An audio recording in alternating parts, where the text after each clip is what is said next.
Hi friends, welcome back to all PSC exam tips. ഇന്ന് നമ്മളിവിടെ ചർച്ച ചെയ്യാൻ പോകുന്നത് കേരള PSC നടത്തുന്ന LDC LGS പരീക്ഷ ഗുണപ്രദമാകുന്ന രീതിയിൽ പരീക്ഷകളിലൊക്കെ ചോദിച്ചുകൊണ്ടിരിക്കുന്ന ചോദ്യങ്ങളും ആ ചോദ്യങ്ങളുമായി ബന്ധപ്പെട്ട് ടോപ്പിക് അടിസ്ഥാനമായിട്ടുള്ള ക്ലാസ്സുകളാണ് നിങ്ങളുടെ മുന്നിൽ പരിചയപ്പെടുത്തിക്കൊണ്ടിരിക്കുന്നത്. ഇന്ന് നമ്മളിവിടെ ചർച്ച ചെയ്യാൻ പോകുന്നത് ഈ ഒരു പരീക്ഷ പേപ്പറിൽ ചോദിച്ച 9ാമത്തെ ചോദ്യമാണ്. ചുവടെ കൊടുത്തിരിക്കുന്നവയിൽ ഗംഗാനദി വ്യവസ്ഥയിൽ ഉൾപ്പെടാത്തത് ഏതെന്നാണ് നമ്മുടെ ചോദ്യം. ഓപ്ഷൻ എയിൽ ചമ്പൽ, ഓപ്ഷൻ ബിയിൽ വൈതർണി, ഓപ്ഷൻ സിയിൽ ബത്വ, ഓപ്ഷൻ ഡിയിൽ സോൺ എന്നാണ് കൊടുത്തത്. ഇവിടെ നമ്മുടെ ഉത്തരം എന്ന് പറയുന്നത് ഓപ്ഷൻ ബി ആണ്. ബൈതർണി എന്ന് പറയുന്നത് ഗംഗാ നദീ വ്യവസ്ഥയിൽ ഉൾപ്പെടാത്ത നദിയാണ്. ബൈതർണി നദി ഉപദ്വീപീയ ഇന്ത്യയിൽ നിന്നാണ് ഉത്ഭവിക്കുന്നത്. ഇത് ഉപദ്വീപീയ ഇന്ത്യയിൽ നിന്ന് ഉത്ഭവിച്ച് കിഴക്കോട്ട് ഒഴുകി ബംഗാൾ ഉൾക്കടലിൽ പോയി പതിക്കുന്ന നദിയാണ്. ഒഡീഷയിലെ കിയോഞ്ചാർ ജില്ലയിൽ നിന്നാണ്, അവിടുത്തെ കുന്നുകളിൽ നിന്നാണ് നമ്മളിവിടെ പരിചയപ്പെട്ട വൈതരണി നദി ഉത്ഭവിക്കുന്നത്. ഈ ഒരു ചോദ്യം പ്രധാനമായിട്ടും ചോദിച്ചിരിക്കുന്നത് നമ്മുടെ വൈതരണി നദി അറിയുമോ എന്ന രീതിയിലായിരിക്കില്ല, മറിച്ച് ഈ ഒരു ചോദ്യം കണ്ടാൽ തന്നെ നിങ്ങൾക്ക് മനസ്സിലാക്കാൻ പറ്റും. കൃത്യമായിട്ട് പറയുന്നുണ്ട് ഗംഗാ നദി വ്യവസ്ഥ എന്ന് പറയുന്നുണ്ട്. അതായത് ഹിമാലയ നദികളിൽ ഉൾപ്പെടുന്ന പ്രധാനപ്പെട്ട 3 നദികളാണ് നമുക്കറിയാം: സിന്ധു, ഗംഗ, ബ്രഹ്മപുത്ര എന്നിവ. അപ്പൊ ആ ഹിമാലയ നദികളുമായി ബന്ധപ്പെട്ട ഒരു അറിവുള്ള ഒരു ഉദ്യോഗാർത്ഥിക്ക് ഗംഗയുടെ പോഷക നദികളാണ് ചമ്പൽ, ബത്വ, സോൺ എന്ന് അറിയാവുന്ന ഒരു ഉദ്യോഗാർത്ഥിക്ക് ഈ ഒരു ചോദ്യത്തിന്റെ ഉത്തരം കൃത്യമായിട്ട് ലഭിക്കുന്നതാണ്. അപ്പൊ ഇവിടെ നമ്മുടെ ഈ ഒരു ചോദ്യപ്രകാരം നമുക്ക് പഠിക്കേണ്ടത്, ഈ ഒരു ചോദ്യവുമായി ബന്ധപ്പെടുത്തി പഠിക്കേണ്ടത് ഹിമാലയൻ നദികളെ കുറിച്ചാണ്. അപ്പൊ ഇന്ത്യൻ നദികൾ എന്ന് പറയുന്ന ടോപ്പിക്കില് ഹിമാലയൻ നദികളെ കുറിച്ചാണ് നമ്മൾ ഇന്നത്തെ ഈ ഒരു വീഡിയോ ക്ലാസ് മുതൽ പഠിക്കാനായിട്ട് ആരംഭിക്കുന്നത്.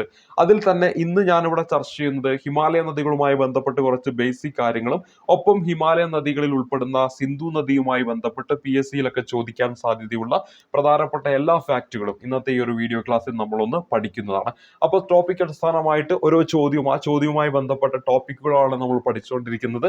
ഇവിടെ നമ്മൾ ചർച്ച ചെയ്യുന്നു ഹിമാലയൻ നദികളെ കുറിച്ച്. അപ്പൊ ഹിമാലയ നദികളുമായി ബന്ധപ്പെട്ട് ഗംഗയെക്കുറിച്ചും ബ്രഹ്മപുത്രയെ കുറിച്ചൊക്കെ തൊട്ടടുത്ത ക്ലാസ്സിലൂടെയൊക്കെ ആയിട്ട് നമ്മൾ പഠിച്ച് പൂർത്തീകരിക്കുന്നതായിരിക്കും. നമ്മൾ ഇന്നലെയൊക്കെ അങ്ങനെയാണ് ചെയ്തത്. ഇന്ത്യയിലെ തടാകങ്ങൾ പഠിച്ചു, അതിനുശേഷം കേരളത്തിലെ തടാകങ്ങൾ പഠിച്ചു, അതിനുശേഷം നമ്മളിപ്പോൾ അടുത്ത ചോദ്യത്തിലേക്ക് വന്നു. ഇവിടെ നമ്മൾ പരിചയപ്പെടുന്നത് ഇന്ത്യൻ ജോഗ്രഫിയുമായി ബന്ധപ്പെട്ട് മോസ്റ്റ് റിപ്പീറ്റ് ആയിട്ടുള്ള ഒരു ടോപ്പിക്കാണ് ഇന്ത്യൻ നദികൾ എന്ന് പറയുന്ന ടോപ്പിക്. അതിൽ തന്നെ ഹിമാലയൻ നദികളെ കുറിച്ചാണ് നമ്മളൊന്ന് പഠിക്കാനായിട്ട് പോകുന്നത്. അപ്പൊ നമുക്ക് പഠിക്കാം ഹിമാലയൻ നദികളെ കുറിച്ച്. അപ്പൊ ഇന്ത്യയിലെ നദീ വ്യവസ്ഥയിലേക്ക് നമ്മൾ വരികയാണെങ്കിൽ പ്രധാനമായിട്ടും നമ്മൾ കേൾക്കുന്ന എന്താണ്? ഹിമാലയൻ നദികളെന്നും അതോടൊപ്പം തന്നെ ഉപദ്വീപീയ നദികളും എന്നല്ലേ നമ്മൾ കേൾക്കുന്നത്. അതായത് ഹിമാലയത്തിൽ നിന്ന് ഉത്ഭവിക്കുന്ന നദികൾ അത് ഹിമാലയ നദീ വ്യവസ്ഥയിൽ ഉൾപ്പെടുന്നു. ഉപദ്വീപീയ ഇന്ത്യയിൽ നിന്ന് ഉത്ഭവിക്കുന്ന നദികൾ അത് നമ്മുടെ ഉപദ്വീപീയ നദീ വ്യവസ്ഥയിൽ ഉൾപ്പെടുന്നു. ഹിമാലയൻ നദികളെ തന്നെ വീണ്ടും നമുക്ക് വേണമെങ്കിൽ രണ്ടായിട്ട് തരംതിരിക്കാൻ പറ്റും. അതായത് ഒന്ന് കിഴക്കോട്ട് ഒഴുകുന്ന നദികൾ, മറ്റൊന്ന് പടിഞ്ഞാറോട്ട് ഒഴുകുന്ന നദികൾ. അവയെ തന്നെ നമുക്ക് പറയാൻ പറ്റും ഈ പടിഞ്ഞാറോട്ട് ഒഴുകുന്ന ഹിമാലയൻ നദി. പ്രധാനപ്പെട്ട ഹിമാലയൻ നദികൾ ഏതെല്ലാമാണ്? ഹിമാലയൻ നദികൾ പ്രധാനമായിട്ടും നമ്മൾ ആദ്യം പറയുന്നത് സിന്ധു നദിയാണ്, രണ്ടാമത് പറയുന്നത് ഗംഗാ നദിയാണ്, മൂന്നാമത് നമ്മൾ പഠിക്കുന്നത് ബ്രഹ്മപുത്ര നദിയാണ്. ഇതില് നമ്മുടെ ഈ സിന്ധു നദി നമ്മുടെ പടിഞ്ഞാറ് ദിശയിൽ ഒഴുകിയിട്ട് എവിടെ പോയിട്ട് പതിക്കും? നമ്മുടെ അറബിക്കടലിൽ പോയിട്ട് പതിക്കും. അതേ സമയത്ത് ഗംഗാ നദി അതേപോലെ ബ്രഹ്മപുത്ര നദി കിഴക്ക് ദിശയിൽ ഒഴുകിയിട്ട് എവിടെ പോയി പതിക്കും? ബംഗാൾ ഉൾക്കടലിലാണ് പോയി പതിക്കുന്നത്. അപ്പൊ ആ ഒരു രീതിയിൽ വേണമെങ്കിലും നമുക്ക് ഈ ഹിമാലയ നദികളെ തരംതിരിക്കാം. പടിഞ്ഞാറോട്ട് ഒഴുകുന്നവ, കിഴക്കോട്ട് ഒഴുകുന്നവ. പ്രധാനപ്പെട്ട ഹിമാലയ നദികൾ സിന്ധു, ഗംഗ, ബ്രഹ്മപുത്ര. അതിൽ അറബിക്കടലിൽ പതിക്കുന്ന ഏക ഹിമാലയ നദി പ്രധാനപ്പെട്ടവ എടുക്കുകയാണെങ്കിൽ ഏതാണ്? നമ്മുടെ സിന്ധു നദിയാണ്. അതേ സമയത്ത് അറബിക്കടൽ അല്ലാതെ ബംഗാൾ ഉൾക്കടലിൽ പോയി പതിക്കുന്ന നദികളാണ് ഗംഗയും ബ്രഹ്മപുത്രയും. അപ്പൊ ഈ പോയിന്റുകളാണ് ഈ ഒരു ചോദ്യവുമായി ബന്ധപ്പെട്ട് നമ്മൾ ആദ്യം പരിചയപ്പെടുന്നത് ഹിമാലയൻ നദികൾ എന്ന ടോപ്പിക്കുമായി ബന്ധപ്പെട്ട്. ഇനി നമ്മൾ ഹിമാലയ നദികളുമായി ബന്ധപ്പെട്ട് അതിന്റെ കുറച്ച് സവിശേഷതകൾ, SCRT-യിലൊക്കെ പറയുന്ന കുറച്ച് സവിശേഷതകളാണ് ഞാൻ നിങ്ങളുടെ മുന്നിലേക്ക് പരിചയപ്പെടുത്താനായിട്ട് പോകുന്നത്. അതിൽ ഹിമാലയൻ നദികൾ നമുക്കറിയാം ഹിമാലയം പോലുള്ള കൊടുമുടികളിൽ നിന്നാണ് ഉത്ഭവിക്കുന്നത്. പ്രത്യേകിച്ചും അവിടെയുള്ള ഹിമാനികളിൽ നിന്നാണ് ഈ പറയുന്ന ഹിമാലയ നദികൾക്ക് ആവശ്യമായിട്ടുള്ള ജലം ഒക്കെ ലഭിക്കുന്നത്. ഹിമാലയ നദികളുടെ ഏറ്റവും വലിയ സവിശേഷത എന്ന് പറയുന്നത് ഹിമാലയ നദികൾക്ക് വർഷം മുഴുവനും എന്തുണ്ടായിരിക്കും? ജലമുണ്ടായിരിക്കും. അല്ലെങ്കിൽ വർഷം മുഴുവനും ജലസമൃദ്ധിയുള്ള നദിയാണ് ഏതെന്ന് പറയുന്നത്? ഹിമാലയൻ നദികൾ എന്ന് പറയുന്നത്. അതിന് കാരണം എന്താണ്? മഴയെ മാത്രം ആശ്രയിച്ചിട്ടല്ല ഇവ ഒഴുകുന്നത്, മറിച്ച് ഹിമാനികളിൽ നിന്ന് ലഭിക്കുന്ന ജലവും എന്താണ്? ഹിമാലയൻ നദികൾക്ക് ലഭിക്കുന്നുണ്ട്. പക്ഷെ നമ്മുടെ ഉപദ്വീപീയ നദികളിലേക്ക് വരുമ്പോൾ അവിടെ മഴയെ മാത്രം ആശ്രയിച്ച് അവ ഒഴുകുന്നതിനാൽ വർഷം മുഴുവനും അവയിൽ എന്തുണ്ടാവണം എന്നില്ല, ജലം ഉണ്ടാവണമെന്നില്ല. അതുകൊണ്ട് തന്നെ നമ്മളിവിടെ പരിചയപ്പെട്ട പ്രധാനപ്പെട്ട ഒരു പോയിന്റ്, ഹിമാലയ നദികൾ വർഷം മുഴുവനും എന്താണ്, ജലസമൃദ്ധമായിട്ടുള്ള നദിയാണ്. അപ്പൊ ഇവിടെ നമ്മൾ പരിചയപ്പെടുന്ന പലതും SCERT പോയിന്റുകളാണ്. പരീക്ഷകളിൽ ഹിമാലയ നദികളുടെ സവിശേഷതകളായിട്ട് വരുന്നവ ഏത്, വരാത്തവ ഏത് എന്ന തരത്തിൽ ഓരോ സ്റ്റേറ്റ്മെന്റ് നൽകി ചോദ്യം ചോദിക്കാം. അപ്പൊ അവിടെ ഈ പറയുന്ന ഓരോ പോയിന്റുകളും നിങ്ങൾ മനസ്സിലാക്കി വെക്കണം. കാണാപ്പാഠം പഠിക്കല്ല, മറിച്ച് എന്ത് ചെയ്യുക, മനസ്സിലാക്കി വെക്കുക. ഇനി ഹിമാലയ നദികൾ എന്ന് പറയുമ്പോൾ തന്നെ, ഹിമാലയ എന്ന് പറയുമ്പോൾ തന്നെ ഉയരമേറിയ പർവ്വതങ്ങളൊക്കെയാണ് നമ്മുടെ മനസ്സിലേക്ക് കടന്നു വരുന്നത്. അപ്പൊ അങ്ങനെ ഉയരമേറിയ പർവ്വതങ്ങളെയൊക്കെ മുറിച്ച് കടന്നായിരിക്കും ഈ പറയുന്ന ഹിമാലയ നദികൾ ഒഴുകി വരുന്നത്.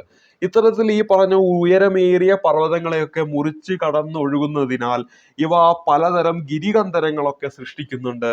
അതേപോലെ തന്നെ വീരൂപ താഴ്വരകൾ സൃഷ്ടിക്കുന്നുണ്ട്. അതേപോലെ വെള്ളച്ചാട്ടങ്ങളൊക്കെ ഈ പറയുന്ന ഹിമാലയൻ നദികൾ സൃഷ്ടിക്കുന്നുണ്ട്. അപ്പോൾ വെള്ളച്ചാട്ടങ്ങൾ, വീരൂപ താഴ്വര, അതേപോലെ ഗിരികന്ധരങ്ങളൊക്കെ ഹിമാലയ നദികൾ സൃഷ്ടിക്കുന്നു എന്ന് ചോദിച്ചാൽ അത് ശരിയാണെന്ന് നമുക്ക് പറയാം. അതേപോലെ തന്നെ ഈ ഹിമാലയ നദികൾ ഈ പറഞ്ഞ പർവ്വതങ്ങളൊക്കെ കഴിഞ്ഞ് സമതല പ്രദേശങ്ങളിലേക്ക് കടന്നു വരുന്നു. ആ സമതല പ്രദേശങ്ങളിലേക്ക് എത്തുമ്പോൾ ഹിമാലയ നദികളുടെ ഫലമായിട്ട് അവിടെ വിസ്തൃതമായ താഴ്വരകളൊക്കെ സൃഷ്ടിക്കുന്നുണ്ട്. ഓക്സ്ബോ തടാകങ്ങൾ, നദി ഗതിമാറി ഒഴുകുന്നതിന്റെ ഫലമായിട്ടുണ്ടാകുന്നതാണ് ഓക്സ്ബോ തടാകം. നമ്മൾ ഇന്നലെ തടാകങ്ങൾ എന്ന് പറയുന്ന ടോപ്പിക്കിൽ പഠിച്ചു. നമ്മുടെ കേരളത്തിൽ വൈന്തലയുണ്ട്. നമ്മുടെ ഇന്ത്യയിലെ തന്നെ ഏറ്റവും വലുത് നമ്മുടെ ബീഹാറിലെ കൻവർ തടാകം നമ്മൾ പഠിച്ചു. അപ്പൊ ഇവിടെ ഓക്സ്ബോ തടാകങ്ങൾ ഈ പറയുന്ന ഹിമാലയ നദികൾ സൃഷ്ടിക്കുന്നുണ്ട്. പ്രളയ സമതലങ്ങളൊക്കെ ഈ പറയുന്ന ഹിമാലയ നദികളിൽ നമ്മുടെ ഈ പറയുന്ന സമതലങ്ങളിലേക്ക് പ്രവേശിക്കുമ്പോൾ സൃഷ്ടിക്കുന്നുണ്ട്. അപ്പോൾ വിസ്തൃതമായ താഴ്വരകൾ, ഓക്സ്ബോ തടാകങ്ങൾ, പ്രളയ സമതലങ്ങളൊക്കെ എന്ത് ചെയ്യുന്നുണ്ട്, ഹിമാലയ നദികൾ സൃഷ്ടിക്കുന്നുണ്ടെന്ന കാര്യം ഓർക്കുക. അതേപോലെ തന്നെ ഈ ഹിമാലയ നദികൾ പതിക്കുന്ന സമയത്ത് അവിടെ എന്ത് ക്രിയേറ്റ് ചെയ്യുന്നുണ്ട്, ഡെൽറ്റകൾ സൃഷ്ടിക്കുന്നുണ്ട്.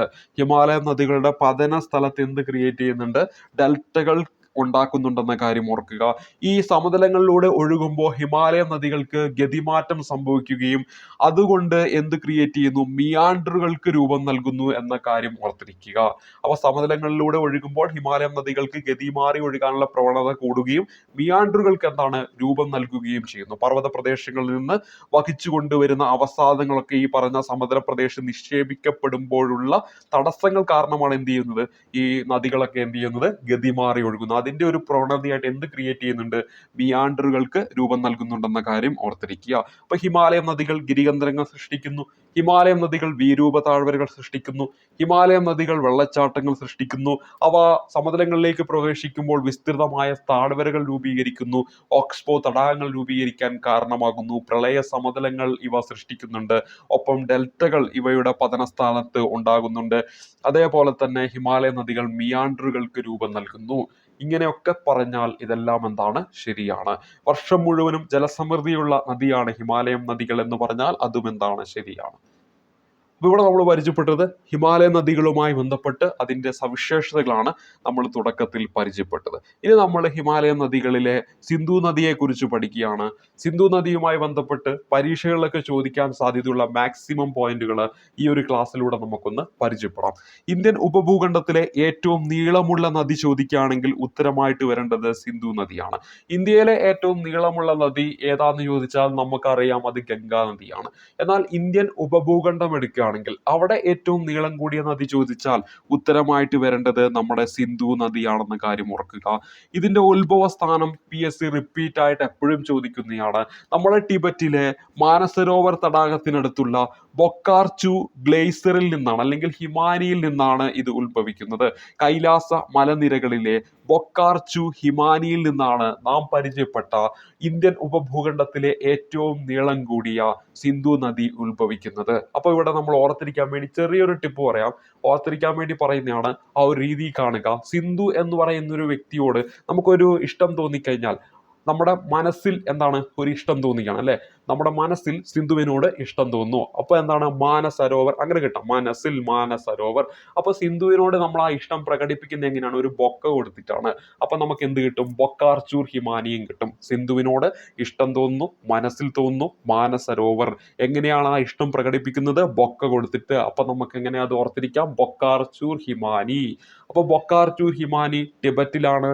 മാനസരോവർ തടാകം ഈ ബൊക്കാർച്ചൂർ ഹിമാനിക്ക് അടുത്തായിട്ടാണ് സ്ഥിതി ചെയ്യുന്നത്. അപ്പൊ ഈ മാനസരോവർ തടാകത്തിന് അടുത്തുള്ള ബൊക്കാർച്ചൂർ ഹിമാനിയിൽ നിന്ന്, ഇതെവിടെയാണ് ശരിക്കും, കൈലാസ മലനിരകളിലാണെന്ന കാര്യം ഓർത്തിരിക്കുക. ഇനി അടുത്തത്, ടിബറ്റിൽ സിന്ധുവിനെ സിംഹി കമ്പൻ എന്ന പേരിൽ വിളിക്കുന്നു. ടിബറ്റിൽ ഇത് ഉത്ഭവിക്കുന്നു എന്ന് പറഞ്ഞല്ലോ, അവിടെ ഇതിനെ ലയൺസ് മൗത്ത് അല്ലെങ്കിൽ സിംഹി കമ്പൻ എന്നാണ് വിളിക്കുന്നത്. അപ്പൊ സിംഹി കമ്പൻ എന്ന് ഉത്ഭവസ്ഥാനത്ത് അറിയപ്പെടുന്ന നദി ചോദിച്ചാൽ അവിടെ ഉത്തരമായിട്ട് വരേണ്ടത് ഏത് തന്നെയാണ്, നമ്മുടെ സിന്ധു നദിയാണ്. അപ്പൊ നമ്മളെ സിന്ധു നദി, നമ്മളെ സിന്ധു എന്ന് എഴുതുമ്പോൾ സാ വെച്ചിട്ടാണ് എഴുതാൻ തുടങ്ങുക. ഹിമാലയ നദിയിലെ ഗംഗ ഗാ വെച്ച് എഴുതാൻ തുടങ്ങുമ്പോൾ ബ്രഹ്മപുത്ര നദി എന്ന് പറയുമ്പോൾ ബാ വെച്ചിട്ടാണ് എഴുതാൻ തുടങ്ങുക. അപ്പൊ ഇവിടെ സിംഹം സ, സിന്ധു സ, അപ്പൊ അത് വെച്ചിട്ടൊന്ന് കണക്ട് ചെയ്ത് വെച്ചാൽ മതി. സിന്ധു നദീനെയാണ് ടിബറ്റിൽ എന്തെന്ന് വിളിക്കുന്നത്, സിംഹി കമ്പൻ അല്ലെങ്കിൽ ലയൺസ് മൗത്ത് എന്ന് വിളിക്കുന്നത്. ഇനി അതിന്റെ നീളം ചോദിക്കാം, 2880 കിലോമീറ്റർ ആണ്. നമുക്കറിയാം സിന്ധു നദി ടിബറ്റിലൂടെ ഒഴുകുന്നു, ഇന്ത്യയിലേക്ക് വരുന്നു, ഇന്ത്യയിൽ നിന്ന് പാകിസ്ഥാനിലേക്ക് പോകുന്നു. അപ്പൊ ഇത്രയും നീളമാണ് നമ്മളിവിടെ പരിചയപ്പെട്ട 2880 കിലോമീറ്റർ. ടിബറ്റ്, ഇന്ത്യ, പാകിസ്ഥാൻ, അവിടെ നിന്ന് അറബിക്കടലിൽ പതിക്കുന്നു. അങ്ങനെ ടോട്ടൽ എത്രയാണ്, 2880 കിലോമീറ്റർ ആണ്. അതേ സമയത്ത് നമ്മുടെ സിന്ധു നദി ഇന്ത്യയിലൂടെ ഒഴുകുന്ന നീളം പുതിയ കണക്ക് പ്രകാരം 1114 കിലോമീറ്ററും, എന്നാൽ മുമ്പ് ഈ കണക്ക് PSC ഒക്കെ ഉത്തരം നൽകിയത് 709 കിലോമീറ്റർ ആണ്. എന്നാൽ ഗവൺമെന്റിന്റെ, കേന്ദ്ര ഗവൺമെന്റിന്റെ ഔദ്യോഗികമായ വെബ്സൈറ്റുകളിലൊക്കെ 1114 കിലോമീറ്റർ എന്ന് കാണുന്നുണ്ട്. അപ്പൊ ഇനി വരാൻ പോകുന്ന പരീക്ഷയിൽ ഒരുപക്ഷെ 1114 തരാം, ചിലപ്പോൾ 709 തരാം. അപ്പൊ ഇവിടെ ഈ രണ്ട് ഓപ്ഷനും ഉണ്ടെങ്കിൽ 1114 കൊടുക്കുക, കാരണം ഔദ്യോഗികമായിട്ട് നമ്മളെ കൈവശ രേഖയുണ്ട്. അതേ സമയത്ത് 709 ഉള്ളൂ എങ്കിൽ അതായിരിക്കണം നമ്മുടെ ഉത്തരം. ഇനി 1114 മാത്രമേ ഉള്ളൂ എങ്കിൽ അതായിരിക്കും നമ്മുടെ ഉത്തരമായിട്ട് വരിക. ഇവിടെ നമ്മൾ പരിചയപ്പെട്ടത് ടോട്ടൽ നീളമാണ് 2880 കിലോമീറ്റർ ആണ്. അതിൽ ഇന്ത്യയിലൂടെ ഓർക്കുക 1114 കിലോമീറ്റർ ആണ്. അതിൽ മുമ്പത്തെ കണക്ക് 709 കിലോമീറ്റർ എന്നാണ്. അപ്പൊ നീളം 2880 കിലോമീറ്റർ. അതേപോലെ ഇന്ത്യയിലൂടെ 1114 കിലോമീറ്റർ. മുമ്പത്തെ കണക്ക് 709 കിലോമീറ്റർ ആണ്. പറഞ്ഞത് മനസ്സിലായി എന്ന് വിചാരിക്കുന്നു. ഇനി സിന്ധു നദീതടത്തിന്റെ ആകെ വിസ്തൃതി ചോദിക്കുകയാണെങ്കിൽ 11,60,5000 ചതുരശ്ര കിലോമീറ്റർ ആണ്. ആകെ വിസ്തൃതിയാണ് ഇവിടെ നമ്മൾ പറഞ്ഞത്, 11,60,5000 ചതുരശ്ര കിലോമീറ്റർ ആണ്. അപ്പൊ ആകെ വിസ്തൃതി എത്രയാണ്, 11,60,5000 ചതുരശ്ര കിലോമീറ്റർ. അപ്പൊ സിന്ധു നദീതടത്തിന്റെ ആകെ വിസ്തൃതി എത്രയാണെന്ന് ചോദിച്ചാൽ 11,60,5000 ചതുരശ്ര കിലോമീറ്റർ ആണെന്ന കാര്യം ഓർത്തിരിക്കുക. ഇനി നമ്മൾ അടുത്തായിട്ട് പരിചയപ്പെടുന്നത് ഇന്ത്യക്ക് ആ പേര് ലഭിക്കാൻ കാരണമായ നദിയൊക്കെ ചോദിച്ചാൽ അത് ഏത് തന്നെയാണ്, സിന്ധു നദിയാണ്. കാരണം സിന്ധു നദീനെയാണ് നമ്മൾ ഇൻഡസ് എന്നും കൂടെ പറയുന്നത്. ഇൻഡസ് എന്ന് വിളിക്കുന്നത് സിന്ധു നദിയാണ്. അപ്പൊ ഇന്ത്യക്ക് ആ ഒരു പേര് ലഭിക്കാൻ കാരണമായ നദി ഏതാണ്, ഈ പറയുന്ന സിന്ധു നദിയാണെന്ന കാര്യം ഓർക്കുക. ഇന്ത്യൻ ഉപഭൂഖണ്ഡത്തിലെ ഏറ്റവും പടിഞ്ഞാറുള്ള നദി ചോദിക്കുകയാണെങ്കിലും ഉത്തരമായിട്ട് വരേണ്ടത് സിന്ധു നദിയാണ്. അപ്പൊ ഇന്ത്യൻ ഉപഭൂഖണ്ഡം എടുക്കുകയാണെങ്കിൽ ആ ഇന്ത്യൻ ഉപഭൂഖണ്ഡത്തിലെ ഏറ്റവും നീളം കൂടിയ നദിയാണ് സിന്ധു എന്ന് നമ്മൾ പഠിച്ചു. അതേപോലെ തന്നെ ഇന്ത്യൻ ഉപഭൂഖണ്ഡത്തിന്റെ ഏറ്റവും പടിഞ്ഞാറുള്ള നദി ചോദിക്കുകയാണെങ്കിൽ ഏത് തന്നെയാണ്, നമ്മുടെ സിന്ധു നദിയാണ്. സിന്ധു നദിയാണ് ഇന്ത്യൻ ഉപഭൂഖണ്ഡത്തിന്റെ ഏറ്റവും പടിഞ്ഞാറുള്ള നദി. പടിഞ്ഞാറോട്ട് ഒഴുകുന്ന അറബിക്കടലിൽ പതിക്കുന്ന പ്രധാന ഹിമാലയ നദിയാണ് നമ്മളിവിടെ പരിചയപ്പെട്ട സിന്ധു നദി എന്ന കാര്യം ഓർക്കുക. ഓൾറെഡി നമ്മളവിടെ പറഞ്ഞതാണ്. പടിഞ്ഞാറോട്ട് ഒഴുകുന്നു, എന്നിട്ട് അറബിക്കടലിൽ പോയി പതിക്കുന്ന ഹിമാലയ നദികളിൽ പ്രധാന നദികളായിട്ടുള്ള സിന്ധു, ബ്രഹ്മപുത്ര, അതേപോലെ തന്നെ ഗംഗാ നദി, ഈ മൂന്നെണ്ണത്തില് പടിഞ്ഞാറോട്ട് ഒഴുകിയിട്ട് ഈ പറയുന്ന അറബിക്കടലിൽ പതിക്കുന്ന ഒരേ ഒരു നദിയാണ് ഏതെന്ന് പറയുന്നത്, നമ്മുടെ സിന്ധു നദി എന്ന കാര്യം ഓർത്തിരിക്കുക. ലഡാക്ക്, സസ്കർ മലനിരകൾക്കിടയിലൂടെ ഒഴുകുന്ന നദിയാണ് നമ്മുടെ സിന്ധു നദി. ഇതൊക്കെ PSC എപ്പോഴും ചോദിക്കാറുള്ളതാണ്. ലഡാക്ക്, സസ്കർ എന്നീ മലനിരകളിലൂടെ ഒഴുകുന്ന നദി ഏതാണ്, അവിടെ ഉത്തരമായിട്ട് വരേണ്ടത് സിന്ധു നദിയാണ്. അപ്പൊ ഇന്ത്യയിലെ ഈ ലഡാക്ക് എന്ന് പറയുന്ന കേന്ദ്രഭരണ പ്രദേശത്തിലൂടെയാണ് സിന്ധു നദി നിലവിൽ ഒഴുകുന്നത്. അപ്പൊ ലഡാക്ക്, സസ്കർ എന്നീ പറയുന്ന മലനിരകൾക്കിടയിലൂടെയാണ് ഈ പറയുന്ന സിന്ധു നദി ഒഴുകുന്നത്. അപ്പൊ ലഡാക്ക്, സസ്കർ എന്നീ മലനിരകൾക്കിടയിലൂടെ ഒഴുകുന്ന നദി ഏതാന്ന് ചോദിച്ചാൽ ഉത്തരമായിട്ട് വരേണ്ടത് നമ്മുടെ സിന്ധു നദിയാണ്. സിന്ധു നദി ഒഴുകുന്ന ഒരേ ഒരു ഇന്ത്യൻ പ്രദേശമാണ് ലഡാക്ക്. ലഡാക്കിലെ ലേ ജില്ലയാണെന്ന കാര്യം ഓർത്തിരിക്കുക. പണ്ട് മുതലേ PSC ചോദിക്കുന്നതാണ്. ലേ പട്ടണത്തെ ചുറ്റി ഒഴുകുന്ന നദി ഏതാന്ന് ചോദിക്കാറുണ്ട്. ഉത്തരമായിട്ട് വരുന്നത് നമ്മുടെ സിന്ധു നദിയാണ്. തൊട്ടടുത്തായിട്ട് അതാണ് ഇവിടെ കൊടുത്തിരിക്കുന്നത്. ഒരിക്കൽ കൂടി പറയാം, നമ്മുടെ ഇന്ത്യൻ ഉപഭൂഖണ്ഡത്തിന് ഏറ്റവും പടിഞ്ഞാറ് ഉള്ള നദിയാണ് സിന്ധു നദി. അതോടൊപ്പം തന്നെ പടിഞ്ഞാറോട്ടൊഴുകിയിട്ട് നമ്മുടെ അറബിക്കടലിൽ പോയി പതിക്കുന്ന പ്രധാന ഹിമാലയ നദിയാണ് സിന്ധു നദി. നമ്മുടെ ഇന്ത്യയില് ലഡാക്ക് എന്ന കേന്ദ്രഭരണ പ്രദേശത്തൂടെ മാത്രമേ ഇത് ഒഴുകുന്നുള്ളൂ. 1114 കിലോമീറ്റർ. അതേപോലെ തന്നെ ഈ ലഡാക്ക് എന്ന് പറയുന്ന കേന്ദ്രഭരണ പ്രദേശത്തിൽ ലേ എന്ന് പറയുന്ന ജില്ലയിലൂടെ ഒഴുകുന്നു. ലേ പട്ടണത്തെ ചുറ്റി ഒഴുകുന്ന നദി ഏതെന്ന് ചോദിച്ചാൽ സിന്ധുവാണ്. ലഡാക്കിനും സസ്കറിനും ഇടയിലൂടെ ഒഴുകുന്ന നദി ചോദിച്ചാൽ ഉത്തരമായിട്ട് വരേണ്ടത് ഏത് തന്നെയാണ്? സിന്ധു നദിയാണെന്ന കാര്യം ഓർത്തിരിക്കുക. ഇനി വളരെയധികം ഗിരികന്ധരങ്ങൾ എന്താണ് ഈ പറയുന്ന സിന്ധു നദി സൃഷ്ടിക്കുന്നുണ്ട്. വളരെയധികം എന്താണ് ഗിരികന്ധരങ്ങൾ സൃഷ്ടിക്കുന്നുണ്ട്? സിന്ധു നദി സൃഷ്ടിക്കുന്നുണ്ട്. ലഡാക്ക് മലനിരകളെ മുറിച്ചു കടന്നുകൊണ്ട് സിന്ധു ഏറെ ശ്രദ്ധേയമായ ഗിരികന്ധരം സൃഷ്ടിക്കുന്ന ഒരു പ്രദേശമുണ്ട്. അത് ഗിൽഗിത്ത് എന്ന് പറയുന്ന പ്രദേശമാണ്. നമ്മൾ പറഞ്ഞു ലഡാക്ക്, സസ്കർ എന്നീ മലനിരകൾക്ക് ഇടയിലൂടെ ഒഴുകുന്ന നദിയാണ് സിന്ധു നദി. ഈ നദിയുടെ ഒഴുക്കിന്റെ ഫലമായിട്ട് വളരെയധികം ഗിരികന്ധരങ്ങൾ സൃഷ്ടിക്കുന്നുണ്ട് ഈ പറയുന്ന സിന്ധു നദി. ഈ സിന്ധു നദി ലഡാക്ക് മലനിരകളെ മുറിച്ചു കടന്നുകൊണ്ട് സിന്ധു ഏറെ ശ്രദ്ധേയമായ ഗിരികന്ധരം സൃഷ്ടിക്കുന്ന ഒരു പ്രദേശമുണ്ട്. ആ പ്രദേശമാണ് ഗിൽഗിത്ത് എന്ന് പറയുന്ന പ്രദേശം. അപ്പോൾ സിന്ധു നദി ഏറെ ശ്രദ്ധേയമായ ഗിരികന്ധരം സൃഷ്ടിക്കുന്ന പ്രദേശമാണ് ഗിൽഗിത്ത് എന്നൊരു സ്റ്റേറ്റ്മെന്റ് നൽകിയാൽ അത് എന്താണ്? ശരിയായിട്ടുള്ള സ്റ്റേറ്റ്മെന്റ് ആണ്. പ്രീവിയസ് ക്വസ്റ്റ്യൻ പേപ്പറിൽ ചോദിച്ചിട്ടുള്ള ഒരു ഭാഗമാണ്, അല്ലെങ്കിൽ ഒരു ചോദ്യമാണ് നമ്മൾ പരിചയപ്പെടുന്നത്. സിന്ധു നദി പാകിസ്ഥാനിലേക്ക് പ്രവേശിക്കുന്നത് ചില്ലാർ എന്ന് പറയുന്ന പ്രദേശത്തു കൂടിയാണ്. അപ്പൊ സിന്ധു നദി പാകിസ്ഥാനിലേക്ക് പ്രവേശിക്കുന്ന ഏതിലൂടെയാണെന്ന് പ്രീവിയസ് ആയിട്ട് 2021 ശേഷം നടന്ന പരീക്ഷകളിൽ ചോദ്യം വന്നതാണ്. ഉത്തരമായിട്ട് വരേണ്ടത് ചില്ലാർ ആണ്. അപ്പൊ സിന്ധു പാകിസ്ഥാനിലേക്ക് പോകുന്നത് ചില്ലാർ ആണ് എന്ന കാര്യം ഓർക്കുക. ഏതിലൂടെയാണ്? ചില്ലാറിലൂടെയാണെന്ന കാര്യം ഓർത്തിരിക്കുക. അപ്പൊ സിന്ധു പാകിസ്ഥാനിലേക്ക് പോകുന്നു. നമ്മുടെ ഇന്ത്യയിൽ നിന്ന് പാകിസ്ഥാനിലേക്ക് പോകുന്നത് ചില്ലാർ എന്ന പ്രദേശത്തു കൂടിയാണെന്ന കാര്യം ഓർത്തിരിക്കണം. ലഡാക്ക് മേഖലയിൽ വെച്ച് സിന്ധുവിനോടൊപ്പം ചേരുന്ന പ്രധാന പോഷക നദികളാണ് ഷോക്ക്, നുബ്ര, സസ്കർ, ഗിൽഗിറ്റ്, പിന്നെ ഹൻസ എന്നിവ എന്താണ് ഈ പറയുന്ന ലഡാക്ക് മേഖലയിൽ വെച്ച് സിന്ധുവിനോടൊപ്പം ചേരുന്ന പ്രധാന പോഷക നദികളാണ്. അതുപോലെ തന്നെ ശ്രീഗർ, ദ്രാസ് തുടങ്ങിയവയൊക്കെ എന്താണ് ഈ പറയുന്ന സിന്ധുവിനോടൊപ്പം ഈ ലഡാക്ക് മേഖലയിൽ വെച്ച് ചേരുന്ന പ്രധാനപ്പെട്ട പോഷക നദികളായിട്ട് നമുക്ക് പറയാവുന്നതാണ്. അപ്പൊ ഇവിടെ നമ്മൾ പരിചയപ്പെട്ടിരിക്കുന്നത് ലഡാക്ക് മേഖലയിൽ വെച്ച് സിന്ധുവിനോടൊപ്പം ചേരുന്ന പ്രധാന പോഷക നദികൾ. ഷോക്ക് എന്ന് പറയുന്നത്, നുബ്ര എന്ന് പറയുന്നത്, സസ്കർ, ഗിൽഗിറ്റ്, ഹൻസ, അതേപോലെ തന്നെ നമ്മളിവിടെ പരിചയപ്പെട്ടു ഷീഗർ, പിന്നെ മറ്റൊന്ന് ദ്രാസ് തുടങ്ങിയവയ്ക്ക് എന്താണ് ലഡാക്ക് മേഖലയിൽ നിന്ന് സിന്ധുവുമായിട്ട് കൂടിച്ചേരുന്ന സിന്ധുവിന്റെ പോഷക നദികളാണ്. അപ്പൊ നമ്മൾ പ്രധാനമായിട്ടും 5 പോഷക നദികൾ നമ്മൾ പഠിക്കുന്നുണ്ട്. പലപ്പോഴും PSC പരീക്ഷയിൽ അത് തന്നെയാണ് വരുന്നത്. പക്ഷെ അതിനിടയിൽ കൂടി ഈ പേരുകൾ കടന്നു വന്നിട്ടുണ്ടെങ്കിൽ അത് സിന്ധുവിന്റെ പോഷക നദികളാണ് എന്ന് നമ്മുടെ മനസ്സിൽ എന്ത് ചെയ്യണം? വന്നിരിക്കണം. അതുകൊണ്ടാണ് ഈ പേരുകൾ ജസ്റ്റ് ഒന്ന് ഇവിടെ പറയുന്നത്. ഇപ്പൊ ഷോക്ക് എന്ന് പറയുന്നത് നമ്മുടെ ഈ സിന്ധുവിന്റെ ഒരു പോഷക നദിയാണെന്ന് ഓർത്തിരിക്കണം. നുബ്ര എന്ന് പറയുന്നത് സിന്ധുവിന്റെ ഒരു പോഷക നദിയാണെന്ന് ഓർത്തിരിക്കണം. സസ്കർ എന്ന് പറയുന്നത് സിന്ധുവിന്റെ ഒരു പോഷക നദിയായിട്ട് വരും എന്ന് ഓർക്കുക. ഗിൽഗിറ്റ് എന്ന് പറയുന്നത്, ഹൻസ എന്ന് പറയുന്നത്, ഷിഗർ, അതുപോലെ തന്നെ ദ്രാസ് തുടങ്ങിയവയൊക്കെ സിന്ധുവിന്റെ ഒക്കെ എന്താണ് ഒരു പോഷക നദിയായിട്ട് നമുക്ക് പരിഗണിക്കാൻ പറ്റുന്നതാണെന്ന കാര്യം ഒന്ന് ഓർത്തിരിക്കും. ഇതൊക്കെ ലഡാക്ക് മേഖലയിൽ വെച്ചിട്ടാണ് സിന്ധുവുമായിട്ട് കൂടിച്ചേരുന്നത്.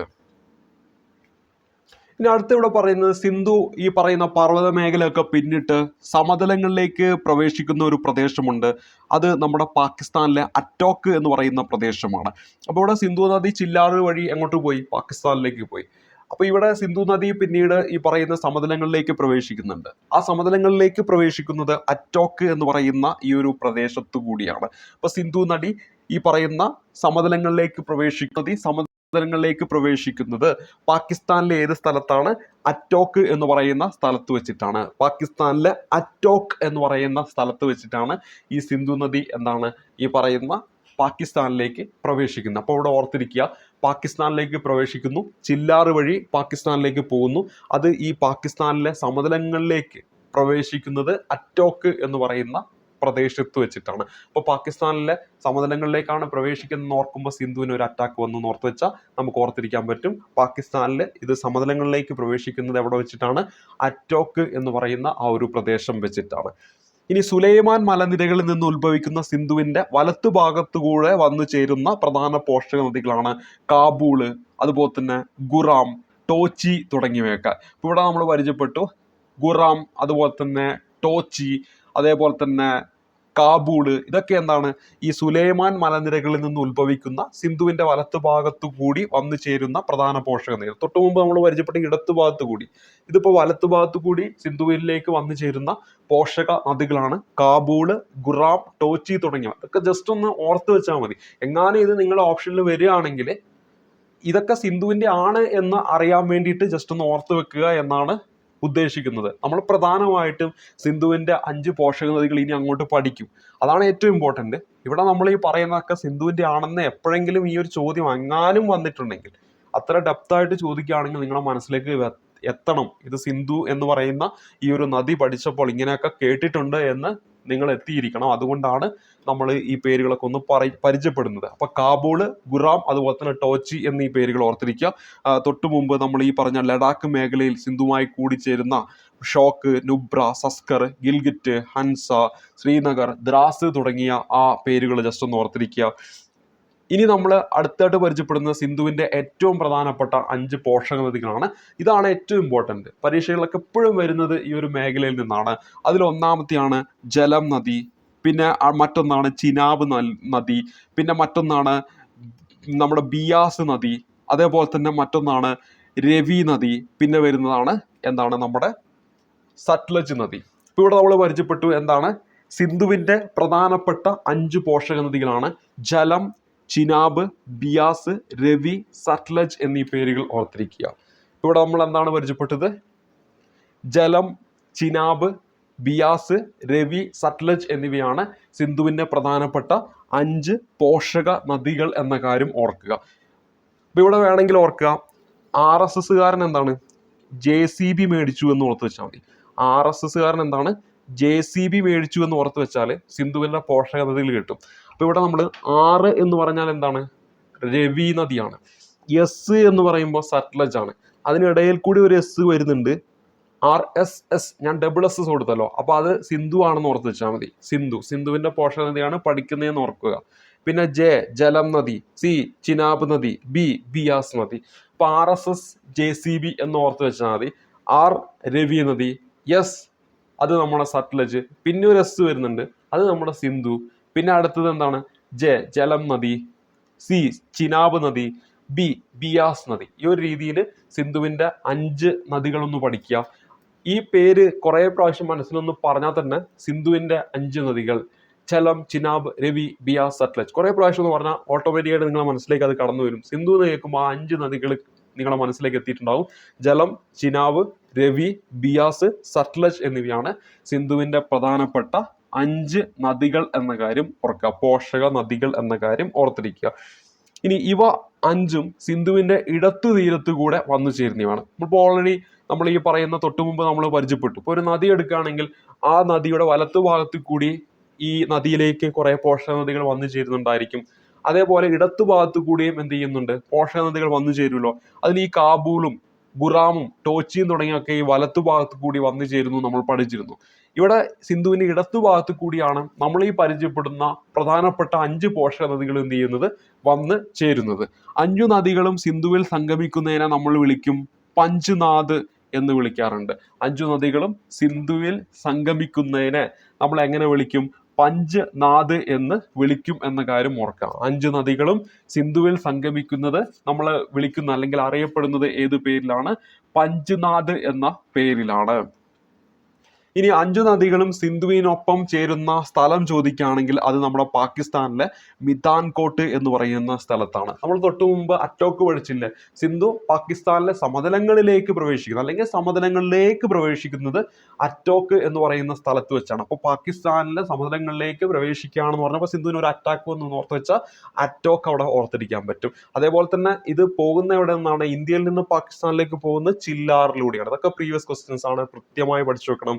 ചില്ലാറിലൂടെയാണ്. പിന്നെ നമ്മൾ പറഞ്ഞ എന്താണ്, ഈ 5 നദികളും ഈ സിന്ധുവിനോടൊപ്പം ചേരുന്നത് എവിടെ വെച്ചിട്ടാണ്? മിതാൻകോട്ട് എന്ന് പറയുന്ന പാകിസ്ഥാനിലെ സ്ഥലത്ത് വെച്ചിട്ടാണ്. അപ്പോൾ സിന്ധുവിനോട് ഈ 5 നദികളും ചേരുകയാണ് എവിടെ വെച്ചിട്ട്? മിതാൻകോട്ട് എന്ന് പറയുന്ന പാകിസ്ഥാനിലെ സ്ഥലത്ത് വെച്ചിട്ട്. അപ്പോൾ പഞ്ച്നാദ് എന്ന് പറയുന്നത് എന്താണ്? ഈ 5 നദികളും സിന്ധുവിൽ സംഗമിക്കുന്നത്. അതേസമയത്ത് ഈ 5 നദികളും സിന്ധുവിനോടൊപ്പം ചേരുന്നത് എവിടെ വെച്ചിട്ടാണ്? മിതാൻകോട്ട്, പാകിസ്ഥാനിലെ മിതാൻകോട്ട് എന്ന് പറയുന്ന സ്ഥലത്ത് വെച്ചാണെന്ന കാര്യം ഓർത്തിരിക്കുക. ഇനി അടുത്തായിട്ട് പരിചയപ്പെടേണ്ടത് 5 നദികളുടെ നാട് എന്നറിയപ്പെടുന്ന ഏതാണ്? നമ്മുടെ പഞ്ചാബാണ്. 5 നദികളുടെ നാട് എന്നറിയപ്പെടുന്ന ഏതാന്ന് ചോദിച്ചാൽ അവിടെ ഉത്തരമായിട്ട് വരേണ്ടത് പഞ്ചാബാണെന്ന കാര്യം ഓർത്തിരിക്കുക. അപ്പൊ 5 നദികളുടെ നാട് എന്നറിയപ്പെടുന്നത് ഈ പറയുന്ന പഞ്ചാബ് ആണ്. അപ്പൊ സിന്ധുവിന്റെ പ്രധാന പോഷക നദികളാണ് സത്ലജ്, രവി, ബിയാസ്, ഝലം, ചിനാബ്. ഈ 5 നദികളുടെ നാട് എന്നറിയപ്പെടുന്നത് ഏതാന്ന് ചോദിച്ചാൽ പഞ്ച് നദി, അതാണ് 5 നദികൾ. അങ്ങനെ നമ്മൾ വിളിക്കുന്നതാണ് പഞ്ചാബ് എന്ന് പറയുന്നത്. പഞ്ചാബ് എന്ന് പറയുന്നത്. ഇനി പാകിസ്ഥാനിൽ സിന്ധുവിന് കുറുകെ ഒരു ഡാം നിർമ്മിച്ചിട്ടുണ്ട്. ആ ഡാമാണ് ടർബേല ഡാം. ടർബേല ഡാം എന്ന് പറയുന്നത് പാകിസ്ഥാനിൽ സിന്ധുവിന് കുറുകെ നിർമ്മിച്ചിരിക്കുന്ന ഡാമാണ് ഈ പറയുന്ന ടർബേല ഡാം എന്ന കാര്യം ഓർക്കുക. അപ്പൊ ടർബേല ഡാം ഏത് രാജ്യത്താണ്? പാകിസ്ഥാനിലാണ്. ഏത് നദിക്ക് കുറുകെയാണ്? പാകിസ്ഥാന്റെ ഒക്കെ ജീവരേഖ എന്നൊക്കെ വിശേഷിപ്പിക്കുന്നത് ഈ പറയുന്ന സിന്ധുവാണ്. അപ്പൊ ആ സിന്ധു നദിയിലാണ് എന്ത് നിർമ്മിച്ചിരിക്കുന്നത്? ഈ പറയുന്ന ടർബേല ഡാം നിർമ്മിച്ചിരിക്കുന്നത്. അപ്പൊ ടർബേല ഡാം പാകിസ്ഥാനിലാണ്, അത് സിന്ധുവിന്റെ കുറുകെയാണ് എന്ന കാര്യം ഓർക്കുക. ഇനി ഗ്രീക്ക് സഞ്ചാരിയായ മെഗസ്തനീസ് തന്റെ കൃതിക്ക് ഇൻഡിക്ക എന്ന പേര് നൽകിയത് സിന്ധുവിന്റെ പേരിൽ നിന്നാണെന്ന കാര്യം ഓർത്തിരിക്കുക. അപ്പൊ സിന്ധു നദിയിലെ ആ ഒരു പേരിനെ പ്രചോദനം ഉൾക്കൊണ്ടാണ് ഇൻഡിക്ക എന്ന് പറയുന്ന പ്രസിദ്ധമായിട്ടുള്ള നോവൽ രചിച്ചത് ആരാണ്? മെഗസ്തനീസ് ആണ്. അദ്ദേഹം ഒരു ഗ്രീക്ക് സഞ്ചാരിയാണ്. അപ്പൊ അദ്ദേഹം ആ പേര് കൊടുക്കാൻ കാരണം എന്താണ്? ഈ പറയുന്ന സിന്ധു നദി. നമ്മൾ പറയും ഇന്ത്യയുടെ പേര് രൂപം കൊള്ളാൻ കാരണം ഇൻഡസ്, സിന്ധുവിനെ വിളിക്കുന്ന മറ്റൊരു പേരാണ് ഇൻഡസ്, അതിൽ നിന്ന് വന്നു എന്ന് പറഞ്ഞ പോലെ ഇൻഡിക്ക എന്ന് പേര് കൊടുക്കാൻ കാരണം എന്ത് തന്നെയാണ്? ഈ സിന്ധു ആണെന്ന കാര്യം ഓർത്തിരിക്കുക. ഇനി സിന്ധുവിന്റെ പതനസ്ഥാനം എവിടെയാണ്? നമ്മുടെ പാകിസ്ഥാനിലെ കറാച്ചിക്ക് സമീപം അറബിക്കടലിലാണെന്ന കാര്യം ഓർത്തിരിക്കുക. പാകിസ്ഥാനിലെ കറാച്ചിക്ക് സമീപം അറബിക്കടലിലാണ് എന്ത്? സിന്ധു നദി പതിക്കുന്നത് എന്ന കാര്യം ഓർത്തിരിക്കണം. അപ്പൊ സിന്ധു നദി പതിക്കുന്നത് പാകിസ്ഥാനിലെ അറബിക്കടലിലാണ്. അത് എവിടെയാണ്? കറാച്ചിക്ക് സമീപം ഈ പറയുന്ന അറബിക്കടലിലാണ് സിന്ധു നദി പതിക്കുന്നത്. അപ്പൊ ഇവിടെ നമ്മൾ പരിചയപ്പെട്ടു സിന്ധു നദി ഉത്ഭവിക്കുന്നത്, നമ്മൾ പരിചയപ്പെട്ടു എവിടെ നിന്നാണ് സിന്ധു നദി ഉത്ഭവിക്കുന്നത്? നമ്മുടെ ടിബറ്റിലെ മാനസരോവർ തടാകത്തിനടുത്തുള്ള ബൊക്കാർചു ഹിമാനിയിൽ നിന്നാണ്.